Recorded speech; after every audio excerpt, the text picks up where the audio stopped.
اکیلے رہنا، اکیلے لڑنا اور اکیلے جینا سیکھو، دنیا کسی کی نہیں ہے۔ باوضو رہنے سے رزق اور عمر میں اضافہ ہوتا ہے۔ ایک انار کھانے سے دل 40 دن تک منور رہتا ہے۔ ہر شخص سچا دوست تلاش کرتا ہے مگر خود سچا دوست بننے کی کوشش نہیں کرتا۔ ہر جمعے کو صدقہ دینے سے والدین عذاب قبر سے محفوظ رہتے ہیں۔ میں نے غلطی کی، اس پاک رب نے پردہ ڈالا، میں نے سجدہ کیا، اس پاک رب نے تھام لیا۔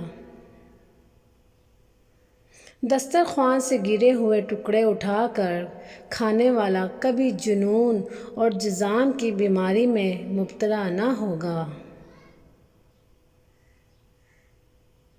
دوسروں کے ساتھ نیک سلوک وہ کرتے ہیں جو خود بھی مشکل وقت گزار چکے ہوں۔ سورج کی کرنیں زمین پر پڑنے سے پہلے نیند سے اٹھ جایا کرو، کیونکہ اس وقت رزق تقسیم کیا جا رہا ہوتا ہے۔ حضرت علی رضی اللہ عنہ جب بھی اذان سنتے تو کانپنے لگتے اور چہرے کا رنگ سرخ ہو جاتا۔ کسی نے پوچھا تو بتایا کہ اتنی بڑی ہستی کا بلاوا آیا ہے، نہ جانے میں حق ادا کر پاؤں گا بھی یا نہیں۔ جو چیز یقین کامل کے ساتھ اللہ کے سپرد کر دی جائے وہ کبھی چوری نہیں ہوتی۔ مومن کے لیے ہر وہ دن عید کا دن ہے جس دن وہ کوئی گناہ نہ کرے۔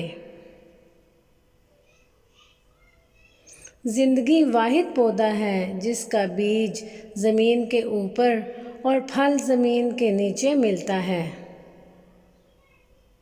سنت نبوی صلی اللہ علیہ وآلہ وسلم کے مطابق سونے والا کبھی ہارٹ اٹیک کا شکار نہیں ہوگا۔ اگر یہ 4 نشانیاں ظاہر ہوں تو سمجھ لیں کہ اللہ آپ کو کوئی بلند مقام دینے والا ہے۔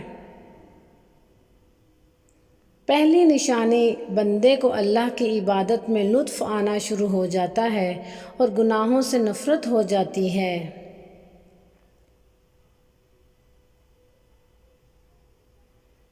دوسری نشانی، وہ اللہ کے ہر فیصلے پر راضی رہتا ہے، چاہے اللہ اسے بڑے سے بڑے غم میں ہی کیوں نہ ڈال دے۔ تیسری نشانی، بندے کے دل میں مساکین کی محبت اور ظالموں سے نفرت ہونے لگتی ہے۔ چوتھی نشانی، بندے میں عاجزی پیدا ہوتی ہے اور وہ اپنے آپ کو اللہ کا ایک معمولی سا انسان سمجھنے لگتا ہے۔ جزاک اللہ۔